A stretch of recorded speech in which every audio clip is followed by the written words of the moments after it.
Thrissur railway സ്റ്റേഷനിലെ അവിടെ park ചെയ്തിരുന്ന ബൈക്കുകൾ മുഴുവൻ കത്തിനശിച്ചു. 10-600 പരം ബൈക്കുകൾ കത്തിനശിച്ചു. മിക്കവാറുമുള്ള ബൈക്കുകൾക്കൊക്കെ തേർഡ് പാർട്ടി ഇൻഷുറൻസ് ഉണ്ടാവുള്ളൂ. സ്വന്തം ഇൻഷുറായിട്ട് പോകുകയാണെന്നുണ്ടെങ്കിൽ നടക്കില്ല. ഈ റെയിൽവേ സ്റ്റേഷനിലെ പാർക്കിംഗ് ഗ്രൗണ്ടിൽ നിന്ന് കൊടുക്കുന്ന പൈസയ്ക്കുള്ള കൂപ്പണിൽ ഇവിടെ വെക്കുന്നതൊക്കെ ഓക്കെ, ഞങ്ങൾക്ക് നിങ്ങൾ കാശൊക്കെ തരണം, പക്ഷെ വെക്കുന്ന വണ്ടിക്ക് ഞങ്ങൾക്ക് ഒരു ഉത്തരവാദിത്വമില്ല എന്ന് എഴുതി കൊടുക്കുകയും ചെയ്യുന്നുണ്ട്. ഏതായാലും 10-600 പരം ബൈക്കുകൾ കത്തി നശിച്ചു, കത്തിയൂർക്ക് പോയി. ഇതിന് കാരണമായി ഇപ്പോൾ റെയിൽവേയുടെ 2 ജീവനക്കാർ പറയുന്ന, 2 സ്ത്രീകൾ പറയുന്ന എന്താ പറയാ, അങ്ങോട്ട് വിശ്വസിക്കാൻ പറ്റുന്നില്ല. അവർ പറയുന്നത് റെയിൽവേയുടെ വൈദ്യുതി ലൈനിൽ നിന്ന് ഒരു തീപ്പൊരി ഈ ബൈക്ക് മൂടിയിരുന്ന ആ കവറിലേക്ക് വീണു. അങ്ങനെ ആ കവറിൽ പുക വന്നു. അത് അണയ്ക്കാനായിട്ട് നോക്കിയപ്പോൾ പുക കൂടി വന്നു. പിന്നെ അവിടെ ഈ തീ അണയ്ക്കാൻ ഉപയോഗിക്കുന്ന മറ്റേ സാധനം ഉണ്ടല്ലോ, അവർക്ക് അങ്ങനെ അറിയുള്ളൂ. ഏതായാലും അതൊക്കെ കൊണ്ടുവന്ന് അടിച്ചു. പിന്നെ അവർ കുടിക്കാൻ വെച്ചിരുന്ന വെള്ളമൊക്കെ കൊണ്ടുവന്ന് ഒഴിച്ചു. എന്നിട്ടും നിന്നില്ല. അവസാനം ടാങ്ക് പൊട്ടിത്തെറിച്ചു. ടാങ്ക് പൊട്ടിത്തെറിച്ചിട്ട് പിന്നെ ആകെപ്പാടെ തീയായി. പിന്നെ അതിൽ ഒരാളുടെ മൊബൈൽ പോയി. 10-15 റുപ്യോളം കയ്യിലുണ്ടായിരുന്നു, അതും പോയി. സാധാരണ അത് ബാഗിലാണ് വെക്കല്. ഈ തീ കത്തുന്നതുകൊണ്ട് സ്പെഷ്യലായിട്ട് ഞങ്ങൾ അവിടെ വെച്ചിരുന്നു, അതുകൊണ്ട് അത് കത്തിപ്പോയി. ഇങ്ങനെയൊക്കെയാണ് പറയുന്നത്. ഇത് വിശ്വസിക്കാൻ കുറച്ച് പ്രയാസമുണ്ട്. കാരണം ഞാനടക്കമുള്ള, എന്റെ വീഡിയോ കാണുന്ന നിങ്ങളടക്കമുള്ള മുഴുവൻ ആൾക്കാരും, റെയിൽവേ സ്റ്റേഷനിൽ പോകുന്നവർക്ക് എല്ലാവർക്കും അറിയാം, മാമണ്ണെന്ന ഏതൊരു വ്യക്തിക്കും അറിയാം, റെയിൽവേ സ്റ്റേഷന്റെ റെയിൽവേ ട്രാക്കിന്റെ ഏകദേശം ഒത്ത നടുക്കൂടെയാണ് ഈ പറയുന്ന വൈദ്യുതി ലൈൻ കടന്നു പോകുന്നത്. പ്ലാറ്റ്ഫോമിൽ പോലും ബാധകമല്ല, പ്ലാറ്റ്ഫോമിന്റെ ഭാഗത്തേക്ക് പോലും ഈ പറയുന്ന ഇത് വരില്ല, വൈദ്യുതി ലൈൻ വരില്ല. അപ്പോൾ ട്രാക്കിന്റെ നടുവിൽ ഏകദേശം മുകളിലായിട്ട് പോകുന്ന ആ ലൈനിൽ നിന്ന് പ്ലാറ്റ്ഫോമും കഴിഞ്ഞ്, അല്ലെങ്കിൽ പ്ലാറ്റ്ഫോമിന്റെ സൈഡും കഴിഞ്ഞ് ആ പുറം ഭാഗത്തേക്ക് ഷീറ്റിട്ടതിന്റെ ഇടയിൽ കൂടി ഏതോ ഒരു ബൈക്കിന്റെ ഉള്ളിലേക്ക് ഇതിന്റെ തീപ്പൊരി വീണു എന്ന് പറഞ്ഞാൽ ഈ തീപ്പൊരി എങ്ങനെ ഉണ്ടായി എന്ന് കൂടെ ആദ്യം പറയണം. പിന്നെ ഏത് വഴി വന്നു എന്ന് പറയണം. ഇതൊക്കെ വിശ്വസിക്കാൻ കുറച്ച് പ്രയാസമുണ്ട്. പച്ച നുണയാണ്. മറ്റെന്തോ കാരണമാണ് തീ പിടിച്ചത്. ഒന്നുകിൽ എന്തെങ്കിലും കത്തിപ്പിടിക്കാൻ സാധ്യതയുള്ള എന്തെങ്കിലും സാധനങ്ങൾ ആ പറയുന്ന ബൈക്കിന്റെ സമീപത്ത് അവിടെ ഇവിടെ കൊണ്ടുവച്ചിരുന്നു. അതങ്ങോട്ട് കത്തിപ്പിടിച്ചു, പണിയായി. അതല്ലെങ്കിൽ അവിടെ ഇലക്ട്രിക് ബൈക്ക് കൊണ്ടുവന്ന് വെച്ചിട്ടുണ്ടാവും. അത് വെറുതെ ഇരുന്ന് കത്തുന്ന സാധനമാണ്. ഇപ്പോൾ വിശ്വസിച്ച് എവിടെ കൊണ്ട് ഓടിക്കാനും പറ്റുന്നില്ല, കൊണ്ടുവെക്കാനും പറ്റാത്ത സാഹചര്യമാണ്. ഇത് തന്നെയാണ് ചിന്തിച്ചാൽ മനസ്സിലാകുന്നത്. അല്ലാതെ റെയിൽവേയുടെ വൈദ്യുതി ലൈനിൽ നിന്ന് ഒരു നിലയ്ക്കും ഒരു സ്പാർക്കും, എന്തെങ്കിലും സ്പാർക്ക് വന്നാൽ തന്നെ ട്രാക്കിലേക്കേ വീഴുള്ളൂ. അല്ലാതെ അവിടെ നിന്ന് പാറി സൂക്ഷ്മം മീറ്ററുകൾക്ക് അപ്പുറത്തുള്ള, ഏത് പ്ലാറ്റ്ഫോമിന്റെയും അപ്പുറത്തുള്ള ആ ഷെഡിന്റെ ഉള്ളിലൂടെ കടന്ന്, ആ വീഡിയോ കാണുമ്പോൾ അറിയാം, അതിന്റെ ഉള്ളിലൂടെ കടന്നിട്ട് ഒരു ബൈക്കിൽ ചെന്ന് വീണ് അങ്ങനെ കത്തുക എന്ന് പറഞ്ഞു കഴിഞ്ഞാൽ വല്ലാത്ത ജിന്നോ എന്താ പറയുക ശൈത്താനോ എന്തെങ്കിലുമൊക്കെ ഉണ്ടാവും. അല്ലെങ്കിൽ അത് സംഭവിക്കാൻ സാധ്യതയില്ല. അല്ലാതെ സാധിക്കാൻ ഒരു സാധ്യതയില്ല. ഇതിൽ എന്തോ കള്ളത്തരമുണ്ട് ഇങ്ങനെ കത്ത് നശിച്ചാല്. ഏതായാലും 10-600 ബൈക്കുകൾ നശിച്ചു പോയി. ആ നശിച്ചു പോയ ആ സാധുക്കൾക്ക്, ഇതിൽ അട്ടപ്പാടികളൊക്കെ ഉണ്ടാവുമല്ലോ കൊണ്ടുവന്ന് വെച്ചിട്ട് പോയാൽ, അവർക്ക് എല്ലാവർക്കും നഷ്ടപ്പെട്ടു. ഇത് സത്യമാണ്. സത്യത്തിൽ ഇവിടെ റെയിൽവേ ആണ് ഇതിന് നഷ്ടപരിഹാരം കൊടുക്കേണ്ടത്.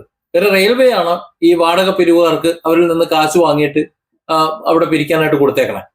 അവർ അവരുടെ സൗകര്യത്തിന് നോട്ടീസിൽ അടിച്ചു വെച്ചിട്ടുണ്ട്, ഞങ്ങൾക്ക് സൗകര്യമില്ല എന്ന് പറഞ്ഞാൽ എങ്ങനെ സൗകര്യമില്ല എന്ന് പറയാൻ പറ്റും? അവർ നമ്മളിൽ നിന്ന് കാശ് വാങ്ങിയിട്ട് നമ്മൾ തിരിച്ചു വരുന്നത് വരെ അവിടെ പാർക്ക് ചെയ്തിട്ട് അതിന്റെ പണം വാങ്ങുമ്പോൾ അതിന്റെ ഉത്തരവാദിത്വം അവർക്ക് വേണ്ടേ? അവർക്ക് വേണമല്ലോ. അപ്പോൾ ആ ഉത്തരവാദിത്വം കൂടെ ചേർത്തിട്ട്, അതിന്റെ ഇൻഷുറൻസ് തുക കൂടി ചേർത്തിട്ട് വേണം റെയിൽവേ ഇവർക്ക് കരാർ കൊടുക്കാൻ.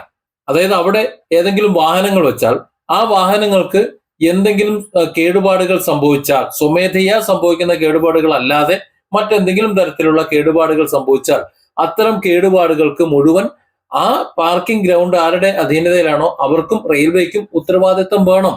അല്ലാതെ ഞങ്ങളിനോ അതിന്റെ ചീട്ടിൽ എഴുതി വെച്ചിട്ടുണ്ട് ഇവിടെ പാർക്ക് ചെയ്യുന്ന വാഹനങ്ങൾക്ക് യാതൊരു ഉത്തരവാദിത്തമില്ല എന്ന് വെച്ചാൽ കാശ് കൊടുക്കാൻ നമുക്ക് സൗകര്യമില്ല എന്ന് പറയേണ്ടി വരും. ഇല്ലേ? പൈസ അവർ വാങ്ങുന്നുണ്ടെങ്കിൽ നമ്മുടെ വണ്ടി നമ്മൾ വരുമ്പോൾ തിരിച്ചു തരാമെന്നുള്ള എഗ്രിമെന്റ് തന്നെയാണത്. ആരെങ്കിലുമൊക്കെ ഒന്ന് കോടതിയിൽ പോകണം. കോടതി കയറി ഇറങ്ങി സത്യത്തിൽ മടുക്കുകയാണ്. അതുകൊണ്ട് ഇനി അത്തരത്തിലുള്ള കോടതി കേസുകളൊന്നും പിന്നോട് പറയരുത്. നമുക്കത് പോകാൻ വയ്യ. ഇരുന്ന് വീഡിയോ ചെയ്യാനേ പറ്റുള്ളൂ. പറ്റുന്നവർക്കൊന്ന് പോയി നമ്മളൊക്കെ നമ്മുടെ കോടതിയൊക്കെ കഴിഞ്ഞ് ഒന്ന് ഫ്രീ ആയിരിക്കുന്ന സമയത്ത് ഇതുപോലെ എന്തെങ്കിലും കേസുകൾ വരാണെങ്കിൽ നമ്മൾ പോകാം. അപ്പോഴും നമ്മൾ പോകാം. ഇപ്പോൾ അത്യാവശ്യത്തിനുള്ളത് കൊണ്ടാണ്. അതുകൊണ്ട് നിങ്ങൾ അങ്ങ് കോടതിയിൽ പോകുന്നുള്ള കമന്റ് നിരോധിച്ചിരിക്കുന്നു. അപ്പൊ ഏതായാലും ഇതിന്റെ ഉത്തരവാദിത്വം റെയിൽവേക്കുണ്ട്. ഈ തീപിടുത്തത്തിൽ ദുരൂഹതയുമുണ്ട്. ഈ റെയിൽവേയുടെ വൈദ്യുതി ലൈനിൽ നിന്ന് തീപ്പൊരി വീണിട്ടല്ല കത്തിയത്. അത്തരം വാദഗതികളൊക്കെ തെറ്റാണ്. യഥാർത്ഥ വസ്തുത എന്താണെന്ന് അന്വേഷിക്കണം, കണ്ടെത്തണം. അതിന് നടപടികൾ ഉണ്ടാകുകയും വേണം. ഉണ്ടാകുമെന്ന് പ്രതീക്ഷിക്കുകയും വേണ്ട. അതിനെ തടിതപ്പാൻ വേണ്ടിയിട്ടാണ് ഈ വാടക ചീട്ട് എടുത്ത് കാണിക്കുന്നത്. അതിനകത്ത് ഞങ്ങൾക്ക് ഒരു ഉത്തരവാദിത്വം ഇല്ല എന്ന് പറയുന്നത്. അതൊന്നും പോരാ, ഉത്തരവാദിത്വം വേണം. കാരണം കുറെ സാധുക്കൾക്ക് വണ്ടി നഷ്ടപ്പെട്ടു പോയി. അതിലൊക്കെ അടവുള്ള വണ്ടികൾ, CC ഉള്ള വണ്ടികൾ, ബാങ്ക് അടവുള്ള വണ്ടികൾ, ലോണുള്ള വണ്ടികൾ കണ്ടവാനം ഉണ്ടാവും. അതൊക്കെ തീരാതെ തന്നെ അവർക്ക് ലോണൊന്നും കിട്ടൂല. ഇനി അതിൽ ഫസ്റ്റ് ക്ലാസ് ഇൻഷുർ ചിലപ്പോൾ ഉണ്ടായിക്കൊള്ളുന്നില്ല, ചിലപ്പോൾ എല്ലാം തേർഡ് പാർട്ടി ആയിരിക്കും.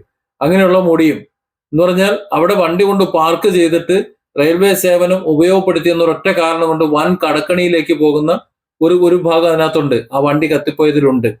അങ്ങനെ തന്നെ നമ്മൾ ചിന്തിക്കണം. അതുകൊണ്ട് അതിന്റെ ഉത്തരവാദിത്വം റെയിൽവേ ഏറ്റെടുക്കണം. കാരണം റെയിൽവേ ആണ് ആ പാർക്കിംഗ് ഗ്രൗണ്ട്, ഈ പാർക്കിംഗ് ആരാണെന്ന് വെച്ചാൽ അവർക്ക് കരാർ ചെയ്ത് കൊടുത്തിട്ടുള്ളത്. അതുകൊണ്ട് അവർ രണ്ടുപേരും ചേർന്ന് ഇതിന്റെ നഷ്ടപരിഹാരം കൊടുക്കാനുള്ള നടപടി ഉണ്ടാകണം. പക്ഷെ അത് ഉണ്ടാവുമെന്ന് നമുക്ക് പ്രതീക്ഷിക്കേണ്ട ആവശ്യമൊന്നുമില്ല. ഇവിടെ ജനങ്ങൾക്ക് വേണ്ടി ഒരു തേങ്ങാപ്പിണ്ണാക്കും ഒരുത്തനും ചെയ്യുന്നില്ല. ജനങ്ങളിൽ നിന്ന് എത്രത്തോളം പിഴിയാൻ പറ്റും, ജനങ്ങളെ എങ്ങനെ പറ്റിക്കാൻ പറ്റുമെന്നാണ് നോക്കിക്കൊണ്ടിരിക്കുന്നത്. അത് സർക്കാരായാലും ശരി, ഉദ്യോഗസ്ഥന്മാരായാലും ശരി, നമുക്ക് സേവനം തരുന്ന ആരായാലും ശരി. ജനാധിപത്യം എന്നൊക്കെ പറയുന്നത് മേലെ വരിയിൽ കോസറ കൊള്ളിയായിട്ട് എഴുതി വെച്ചേക്കുന്ന ഒരു സംഭവം മാത്രമാണ്, ഇല്ലേ? എവിടെയായാലും അത് തന്നെയാണ്. നമ്മളൊക്കെ വലിയ ജനാധിപത്യവാദികളും ജനാധിപത്യത്തിന്റെ എന്തൊക്കെയൊക്കെ പറയും. ഇവിടെ ജനപ്രതിനിധികൾ എന്ന് പറഞ്ഞ് കയറുന്നവരും ഇങ്ങോട്ട് പറയും, നിങ്ങൾ ചൂണ്ടുവരല് കുത്തി നമ്മളെ അങ്ങോട്ട് കയറ്റി വിട്ട് കഴിഞ്ഞാൽ ഞങ്ങളുടെ മലമറിച്ചിരും എന്നൊക്കെ പറയും. അതൊക്കെ വെറുതെയാണ്. ഇത്തരത്തിലുള്ള ദുരന്തങ്ങളും വരുമ്പോഴേ മറ്റുള്ള സ്വഭാവം നമ്മൾ അറിയുന്നത്. നോക്കൂ, 10-600 വണ്ടികൾ കത്തി, ബൈക്കുകൾ കത്തി നശിച്ചു എന്ന് പറയുന്നുണ്ട്. അതിൽ എല്ലാ സാധുക്കളെയും വണ്ടികൾ കത്തി നശിച്ചിട്ടുണ്ട്. ഇതിന്റെ കാരണം കണ്ടെത്തിയിട്ടില്ല. അത് കാരണം കണ്ടെത്താൻ ആർക്കും താല്പര്യവുമില്ല. അതിന്റെ നഷ്ടപരിഹാരത്തെ കുറിച്ച് ആരും സംസാരിക്കുന്നില്ല. പോയാലും പോയി എന്നുള്ള ലെവലിലാണ് കാര്യങ്ങൾ നിൽക്കുന്നത്. ഇതെങ്ങനെ ശരിയാവും? ഇതിനെക്കുറിച്ച് ഏതെങ്കിലും ഒരു ജനപ്രതിനിധി സംസാരിച്ചായിട്ട് നിങ്ങൾക്ക് അറിയോ? തൃശ്ശൂരിൽ കുറെ ആൾക്കാരുണ്ടല്ലോ, കേന്ദ്രത്തിലായാലും കേരളത്തിലായാലും ഉള്ളത് കുറെ എണ്ണം ഉണ്ടല്ലോ, അല്ലേ? മെമ്പറായാലും ബ്ലോക്ക് ആയാലും പിന്നെ MLA ആയാലും MP ആയാലും ഒക്കെ കുറെ എണ്ണം ഉണ്ടല്ലോ. ഇവരാരെങ്കിലും അവിടെ വണ്ടി കൊണ്ട് വെച്ച സാധുക്കൾക്ക് വേണ്ടിയിട്ട് ഇത് ഒരു കഷ്ടമായിപ്പോയി, നമുക്ക് എന്തെങ്കിലുമൊക്കെ ചെയ്യാം, അല്ലെങ്കിൽ അധികാരികൾ എന്തെങ്കിലും ചെയ്യണം എന്നൊരു പാഴ്വാക്കെങ്കിലും പറഞ്ഞോ? എവിടെ പറയാനല്ലേ? ഓട്ടന്മാരാണ് നമ്മൾ. എത്ര തന്നെ പറഞ്ഞിട്ടും പഠിച്ചിട്ടും കാര്യമൊന്നുമില്ല. പിന്നെ നമുക്ക് വേണമെന്നുണ്ടെങ്കിൽ നമ്മുടെ വണ്ടി ഒരു ഫസ്റ്റ് ക്ലാസ് ഇൻഷുറിലേക്ക് മാറുക, തേർഡ് പാർട്ടി എന്ന് പറയുന്ന തട്ടിപ്പിലേക്ക് പോകാതിരിക്കുക. അതുള്ള മാർഗം. എന്തെങ്കിലും പറ്റിക്കഴിഞ്ഞാൽ പിന്നെ ഒരു പരിധി വരെയൊക്കെ നമുക്ക് രക്ഷയാം. ഇനി അവരുടെ ID വാല്യൂ വെച്ച് നോക്കുമ്പോൾ ഇനി ഒന്നുമില്ലെങ്കിലും കടക്കണിയിൽ വീഴാതെങ്കിലും രക്ഷപ്പെടും.